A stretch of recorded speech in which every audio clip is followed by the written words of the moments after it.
की एक एक की वर्दी अगर उतरवा कर मैंने रोड पे नंगा नहीं दौड़ाया ना, मेरा नाम भी जक्की नहीं। नमस्कार दोस्तों, आप सभी का स्वागत है आपका अपने चैनल भोजपुरी फैमिली में। पावर स्टार पवन सिंह की अपकमिंग भोजपुरी फिल्म प्यारी चंदनी का ट्रेलर लॉन्च कर दिया गया है। इस फिल्म को दर्शकों की तरफ से भी अच्छे रिस्पांस मिल रहे हैं। दोस्तों, अगर आप भी पवन सिंह के फैन हैं तो वीडियो को लाइक करके चैनल को सब्सक्राइब कर दीजिए। पवन सिंह का गाना हो या फिल्म रिलीज होते ही सोशल मीडिया पर धमाल मचाता है। भोजपुरी सॉन्ग लूलिया से धमाल मचाने वाली जोड़ी पवन सिंह और निधि झा का एक बार और देखने को मिलेंगे बड़े पर्दे पर। इस फिल्म में बहुत सारे एक्शन सीन हैं। अगर आप एक्शन मूवी देखते हैं तो आपको ये फिल्म बहुत पसंद आएगी। प्यारी चंदनी ट्रेलर को world wide record Bhojpuri YouTube channel पर रिलीज़ किया गया है।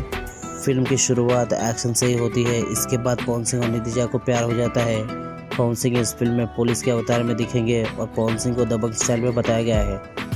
प्यारे चंदनी की स्टार कास्ट की बात करें तो इस फिल्म में पवन सिंह और निधि झा के साथ ब्रिजेश त्रिपाठी, आयान सिंह, नीलम पांडे, दीपक सिन्हा जैसे एक्टर और एक्ट्रेस देखने को मिलेंगे। भोजपुरी फिल्म चांदनी को चंद्र सर ने डायरेक्ट किया है और गया राज जी ने प्रोड्यूस किया है और इस फिल्म में म्यूजिक छोटे बाबा ने दिया है। इस फिल्म की शूटिंग पूरे पटना में हुआ है।